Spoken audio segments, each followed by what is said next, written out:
تجاوز گستاخانه 9 September 2025 به قطر Saudi আরব, কাতার, জর্ডানের মতো সুন্নি দেশগুলো ভাবত ইরান তাদের প্রধান শত্রু। বহু বছর ধরে মার্কিন কান ভাঙানিতে এমনই মনোভাব গড়ে উঠেছিল মধ্যপ্রাচ্যের সবচেয়ে প্রভাবশালী এসব দেশের রাজাদের মনে। ফিলিস্তিন, লেবানন, সিরিয়া, ইয়েমেনে ইসরায়েলের ক্রমাগত হামলাও তাদের আসল শত্রু চেনাতে পারেনি। কিন্তু এক কাতারে হামলা যেন অনেকটাই চোখ খুলে দিয়েছে এ অঞ্চলের সবচেয়ে ধনী দেশগুলোর। যুবরাজ সালমান অথবা রাজা আবদুল্লাহ বুঝতে পারছেন ইরান নয়, ইসরায়েলি এ অঞ্চলের তাদের প্রধান শত্রু। অথচ ইরান শুধুমাত্র শিয়া প্রধান দেশ হওয়ার কারণে এতদিন দূরে ঠেলে রেখেছিল আরব শেখরা।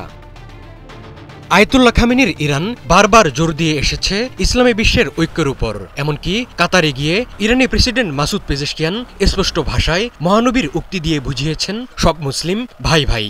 কেউ যখন প্রতিরোধ করতে এগিয়ে আসেনি, তখন ইরান একাই মধ্যপ্রাচ্যে মার্কিন এবং ইসরায়েলি আগ্রাসনের বিরুদ্ধে রুখে দাঁড়িয়েছে। এজন্য চরম মূল্যও দিতে হয়েছে ইসলামী বিপ্লবের দেশটিকেও। তবুও ইরান নিজ জায়গা থেকে এক চুলও সরে যায়নি। এখন আরব সুন্নি দেশগুলো সম্ভবত বুঝতে পারছে নিজেদের ভুল। ওয়ালটন এখন দেশের সীমানা পেরিয়ে পৌঁছে গিয়েছে 50টিরও বেশি দেশে।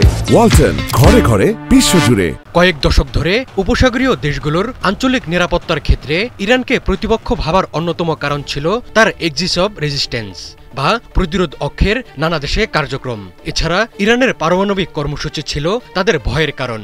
কিন্তু ইসরায়েলের গাজায় নির্বিচার অভিযান, পশ্চিম তীরে তৎপরতা এবং লেবানন, সিরিয়া, সর্বশেষ কাতারে হামলা এ ধারণা বদলে দিয়েছে। যুক্তরাষ্ট্রের নিষ্ক্রিয়তা আরবদের ধারণাকে আরও শক্ত করেছে। ট্রাম্প ও বাইডেন কেউই ইসরায়েলের হামলা নিয়ন্ত্রণ করেননি। কাতারে হামলার পর উপসাগরীয় শাসকরা বুঝতে শুরু করেছেন যে ওয়াশিংটন হয় অক্ষম, নয় অনিচ্ছুক তাদের সবচেয়ে ঘনিষ্ঠ মিত্র ইসরায়েলকে নিয়ন্ত্রণে রাখতে। এখন উপসাগরীয় দেশগুলো সম্ভবত নিজেদের মধ্যে সহযোগিতা বাড়াবে, যা এরই মধ্যে কাতার সম্মেলনে স্পষ্ট। এই সম্মেলনে ন্যাটোর আদলে একটি অভিন্ন নিরাপত্তা জোট গঠনের ব্যাপারে জোরালো মতামত উঠে এসেছে এবং এই জোটের প্রস্তাবে ইরানের সক্রিয় অংশগ্রহণ আছে।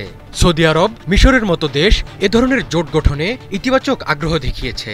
একই সাথে আরব দেশগুলোর এখন চীন ও তুরস্কের সঙ্গে প্রতিরক্ষা অংশীদারিত্ব সম্প্রসারণের ইঙ্গিত পাওয়া গেছে সাম্প্রতিক কিছু ঘটনায়। ইসরায়েলের সঙ্গে সম্পর্ক স্বাভাবিকীকরণের প্রক্রিয়াকে পুনর্বিবেচনা করবে মধ্যপ্রাচ্য।